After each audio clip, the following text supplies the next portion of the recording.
Michigan State basketball still needs another point guard on next year's roster. Are they going to fly over the ocean to find their solution? Yeah, maybe.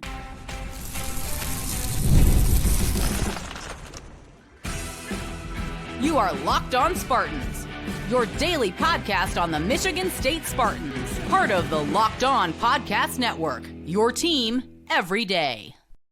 Today's episode of Locked On Spartans is brought to you by FanDuel. Right now, new customers can get $200 in bonus bets when your first $5 bet wins. Spartan friends, Spartan family, Locked On Spartans listeners, how on earth are we all doing? Thank you so much for tuning in to another episode here of Locked On Spartans. It's your team in green and white 5 days a week. Please rate, review, subscribe, comment below your thoughts on the Michigan State point guard situation as we head in further into the offseason, guys, because that's where we're going to start today's show. There's been some rumblings. There's been some conversations between Michigan State and prospects out there. One of them that we will talk about in a little bit is from the NCAA. You know, you're just old, boring, conventional portal target, yawn. But let's add some spice onto this one because while Illinois is getting as many European passports on their team as possible, Tom Izzo said, you know what? I would like to try myself some international prospects too, because guys, there's been some smoke around. Well, we're going to point out one kid's name right here. It's going to be the one, the only Noam Yaacov out of Israel. And actually Ryan over at LockedOnSpartans@gmail.com, he had a question about this guy. Anyone have any intel on the recruiting of this lad from across the pond? I see his name mentioned, but no real indicators on if there's any mutual interest, how serious MSU is going after him, etc. At least that I can find, he writes in.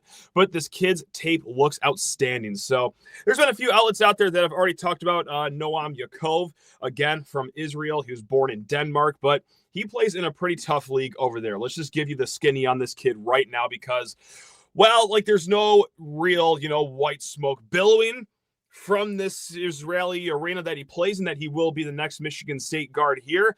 There at least is conversations between them. Michigan State flew out to see him. They also made a pit stop in Lithuania. I have no concrete name for you right there, but they have been doing some international scouting because that's just what's in vogue here with college basketball. Anyway, Mr. Noam Yaacov, hope I'm saying his name somewhat right here, 6'1" point guard. Like I said, guys, born in Denmark, now in Israel. He plays for Hapoel Tel Aviv of the Israeli Super League. They're the second best team in that tough league over there. Now, for Hapoel Tel Aviv, 4.9 points per game. He plays 16.8 minutes per game, 4.1 assists, 2 turnovers. But the reason that he's only logging about 17 minutes per game, scoring about 5 points, so this is a grown man's league. Like, this is not some youth church league that our guys playing over there. No. There are 7 NBA guys, well, at least with NBA experience, that right now play on Hapoel Tel Aviv. Actually, Patrick Beverly, probably the most well-known name that you guys know. He was there for a little bit this season. No stranger to top-flight professional basketball talent over there in the league that he is playing in. So we like to play, right? Like I'm going to go into what I see here in a little bit, but just numbers-wise, okay, he's getting some experience, getting his feet wet in a physical European league that has grown, mature professional players. Now, what's one thing that gives us a little bit of pause right off the bat? 20% score from 3 this year. Now, he was 33% last year in the same league. So, again, no free shots in this league. I'm sure it's a little tough to score in the Israeli Super League, but in the under-20 Euro Cup, where he played for Team Israel, this is not too long ago. This is last year. He did pretty well. He did pretty well scoring the ball. Shooting from 3 was still about 21%. But that didn't stop him from having an incredibly efficient tournament. He led the tournament in assists, 7.2 assists per game in that under-20 Euro Cup. And he was also 8th overall in points per game. So when he's going up against guys that were his age, if you will, like he would in college, it actually is a pretty productive basketball player. There's a lot to like about this kid's game. So don't be scared by the low scoring for his Israeli Super League team. I do wonder about the three-point shooting, but guys, this is what I see when I watch his film. I tried to watch a few games, find what I could on YouTube, and he's quick. I'll tell you what, when he sees an opening in that defense, he just goes, man. So he is quick to the hoop, and this is the odd thing because who am I? I'm not the Hall of Fame coach that sits on the bench here in East Lansing. I'm just an observer that has a webcam and a microphone. and a very unhealthy relationship with their college sports team. But when I'm looking at his shooting stroke, well, it looks good. Like, it doesn't look like a shooting stroke of zone that shoots only 20%. It's quick. It's confident. He rises. He fires. It doesn't take long to develop. So I do wonder if that's something that can kind of materialize if he comes here to Michigan State. Will he ever be a knockdown 40% shooter? I'm not going to go that far, but can he be someone that's at least productive from behind the arc? Because depending on what league and time period of this kid's career, you see it anywhere from a 66% free throw shooter to a mid-70s free throw shooter, showing that, at his best, there is some competency when it does come to shooting. But nevertheless, he still gets his work done inside the paint off of a lot of ball screens too. So I do wonder if it works here. And what I mean by that is kind of twofold. Like, first and foremost, like, will he leave, the backup role that he has right now over there in Tel Aviv to go play a backup role here in college? Is he going to go down a league to still have that same role? Could he play maybe a little bit more than 17 minutes per game in East Lansing?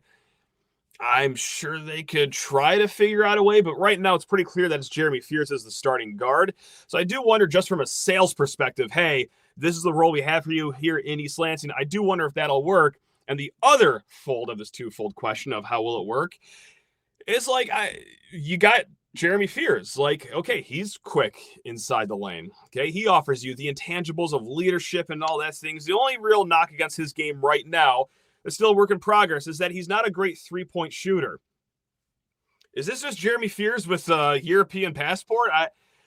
Interesting to just have carbon copies both at your guard positions if that's the route they want to go. But again, guys, that's Tom Izzo making the decision, not me. Now, we did say at the start of this show that there is an NCAA portal prospect that they are looking at. It has been reported that Divine Ugochukwu out of Miami, he was a 6'3" freshman out of Miami last year. Just like Noam that we talked about, 5.3 points per game, 2 assists per game. Now, it was different for Divine right here because the plan, at least this is what I've read a few places, the plan was to have him redshirt his freshman year at Miami. There's some injury issues where he had to, burn up that red shirt, come off the bench. So this is what I like right here from Divine's game. 63% at the rim. He is athletic. Like, this guy can play above the rim, no question about it. And he is a little bigger at that guard position at 6'3". Again, not like a monster size advantage. It's not like he's 6'7", but no, 6'3" is kind of like a tick above average for a guard size in college, of course. Now, what to worry about? I'm so sorry I keep on just, flying to this stat like a moth to a flame. But, yeah, I do look at three-point shooting, especially, coming off a year where Michigan State was south of 300s in team three-point shooting, as I'm sure all you guys remember. So Divine's three-point shooting percentage, 17% from three. Now, unlike the guy we just talked about, Noam Yaacov, I like Noam's shooting stroke. I mean, it's not like to say that Divine's is completely broken, but it does take a tick longer to form. I feel like I do wonder if he'll ever be a true shooter. But yeah, I have a lot of the same questions that I just did with Noam. Is this just Jeremy Fears, but just a little bit taller in Divine's case right here? So, but again, I think they're making it crystal clear that we're looking for athletes for this backup point guard role. And I do have to say this, while we do say, hey, you know what, these two guys, they don't really shoot the three-point ball that well. Shouldn't Michigan State be prioritizing them?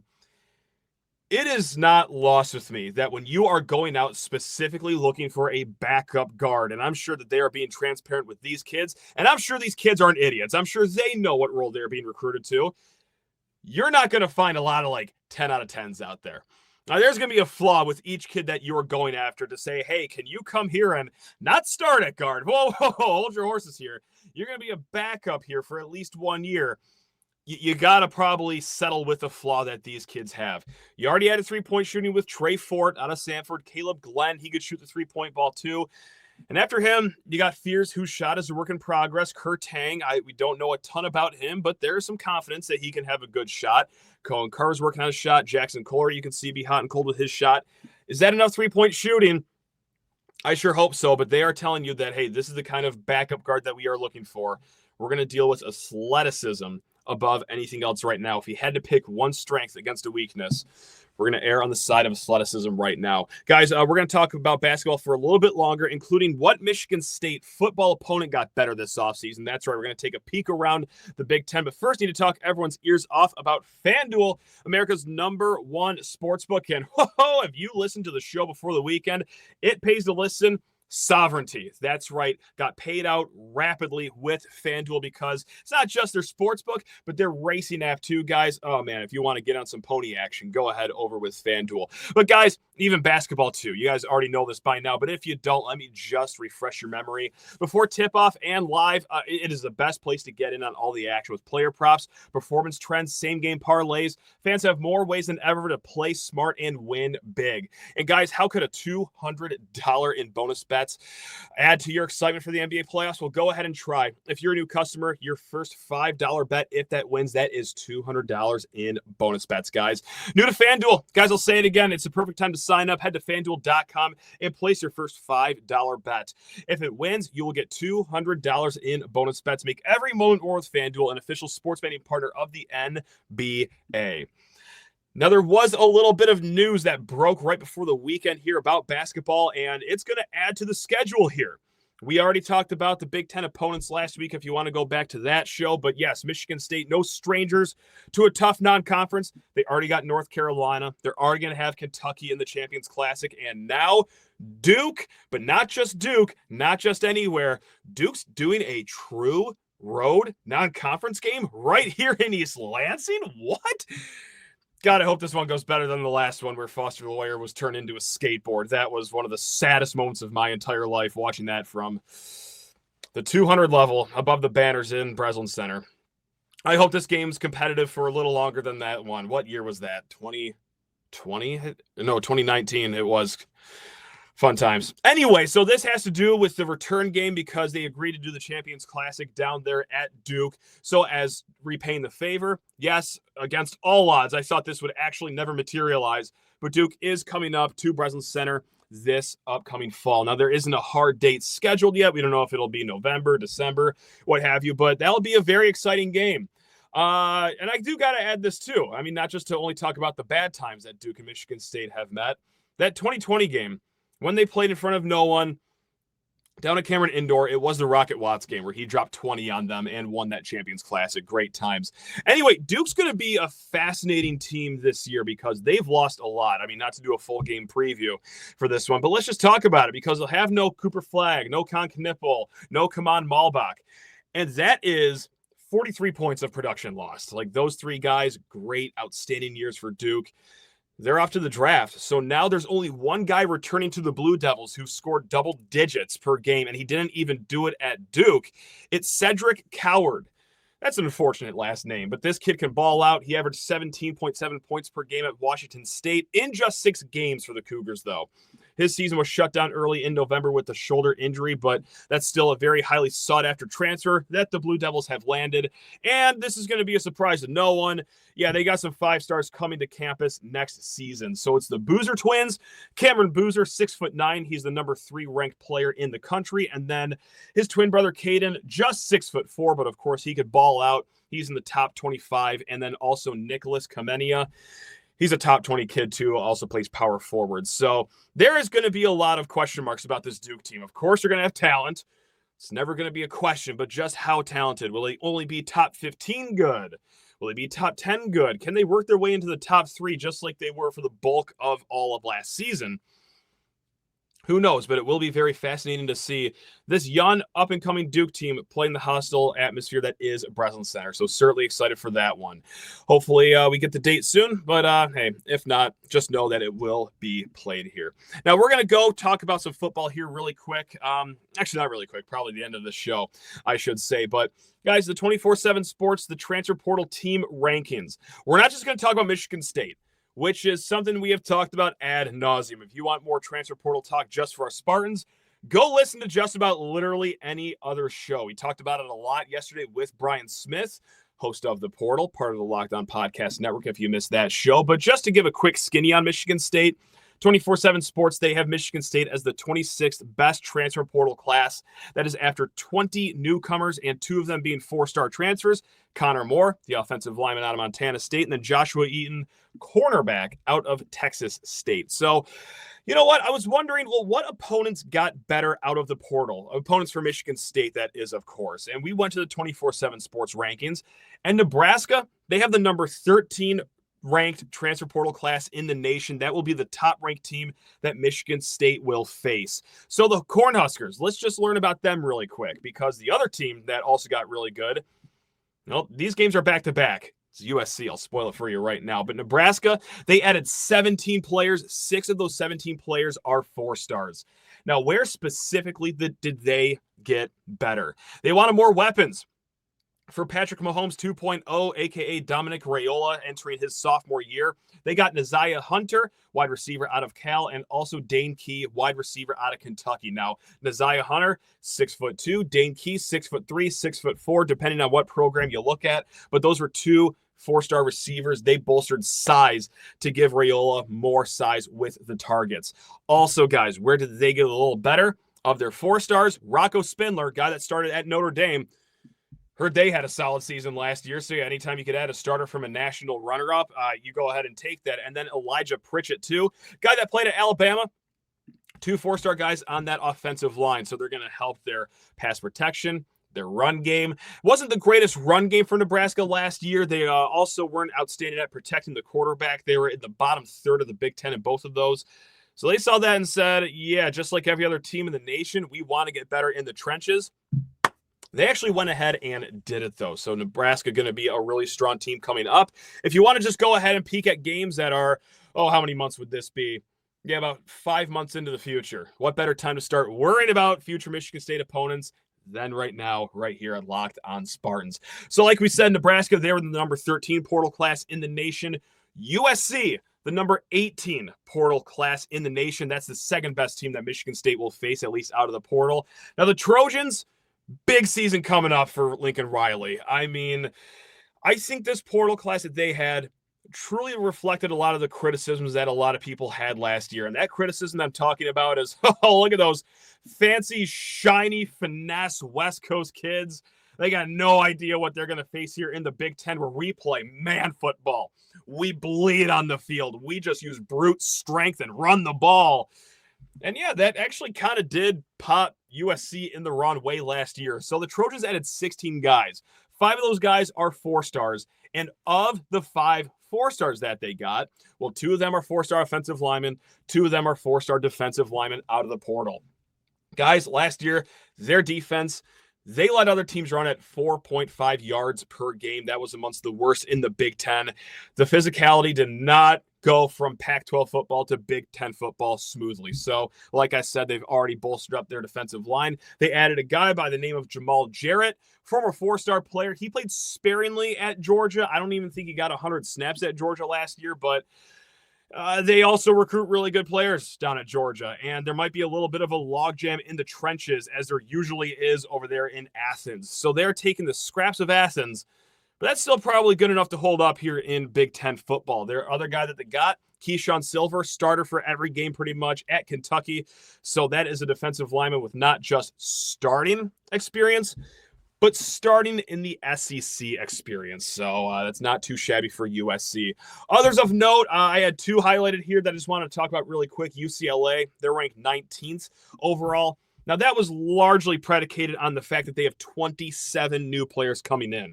These rankings are balanced out by how many kids you have coming in, by an average of how highly they're ranked. Now, UCLA, they do have a 5-star, Nico Yamayalava. Oh, my God, that was a horrible effort at that name. The transfer from Tennessee that caught every headline not too long ago. That's their big player, but they also have 26 3-stars. Indiana, they also snuck into the top 25. They are ranked 22 overall with 23 commits. 3 of them are 4-stars, including Fernando Mendoza. He was the quarterback over at Cal last year. So we will, of course, be talking ad nauseum about football up until kickoff, guys. But yeah, just wanted to give a little snippet there of what the opponents did and some of Michigan State's better opponents in the transfer portal, at least going into the rest of this offseason. All right, guys, we got more from the mailbag to talk about, but first, you need to talk your ears off about Upwork. That's right. Scaling your business requires the right expertise at the right time. With Upwork, you can find specialized freelancers in marketing, development, design, and more. Experts ready to help you take your business to the next level.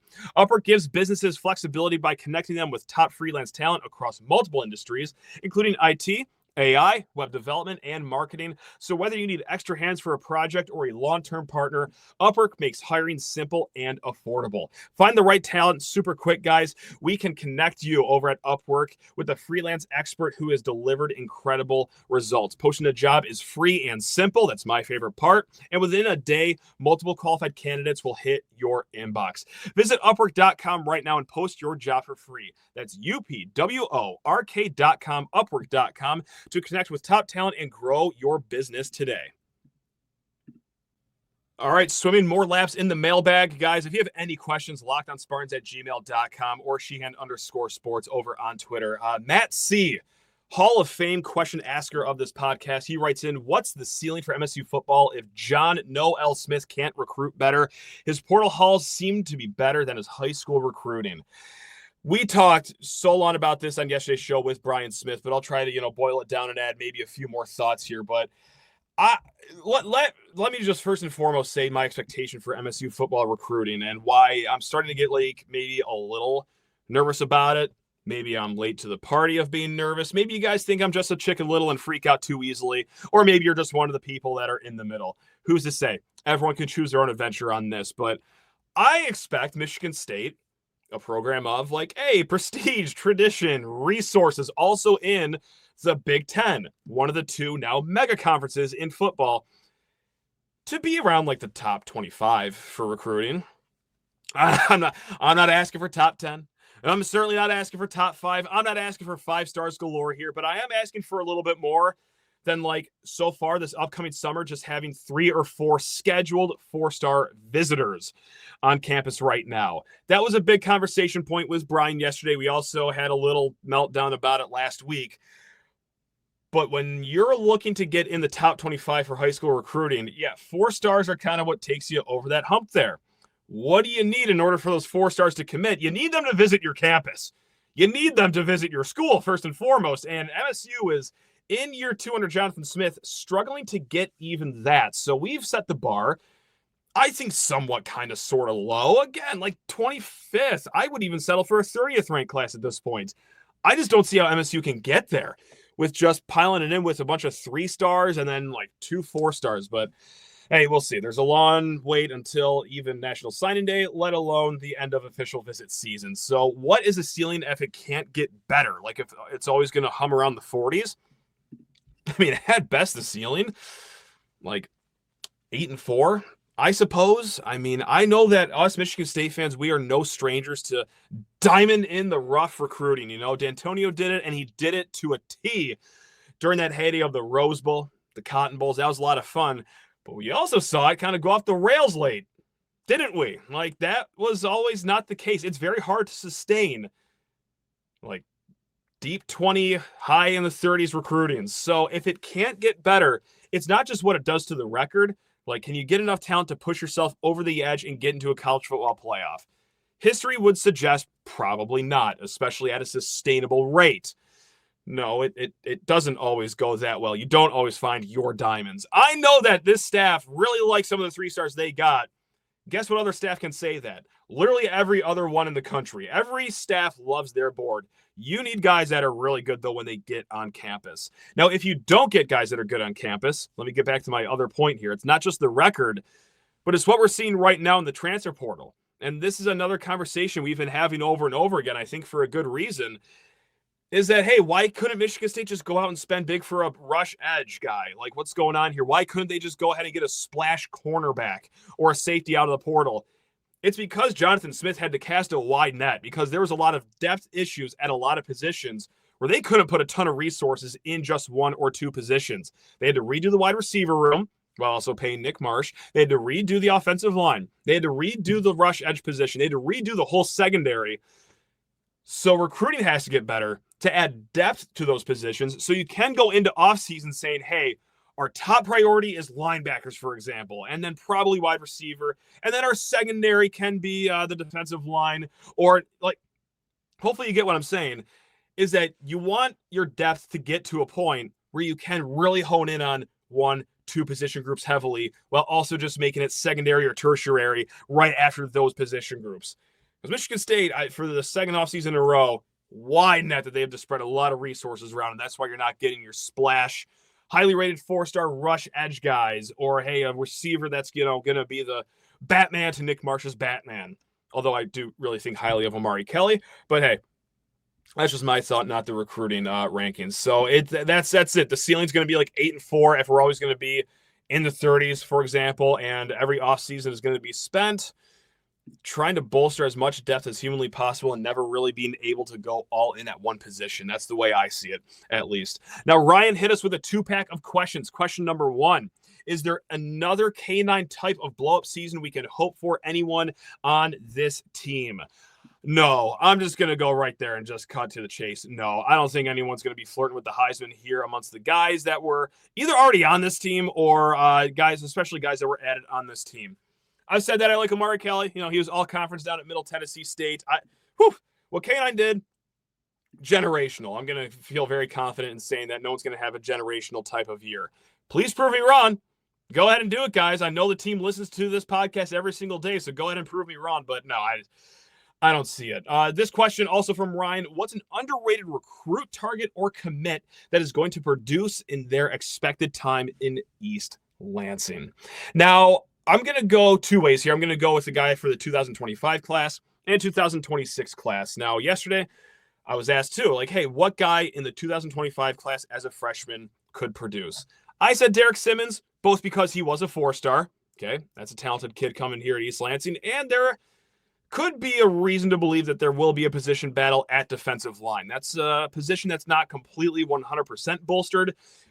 But I'm not going to go with the 4-star guy. I'm going to go with, like, underrated, just like Ryan said. You guys know this. I'm on the Braylon Collier hype train. Wide receiver from Sandusky.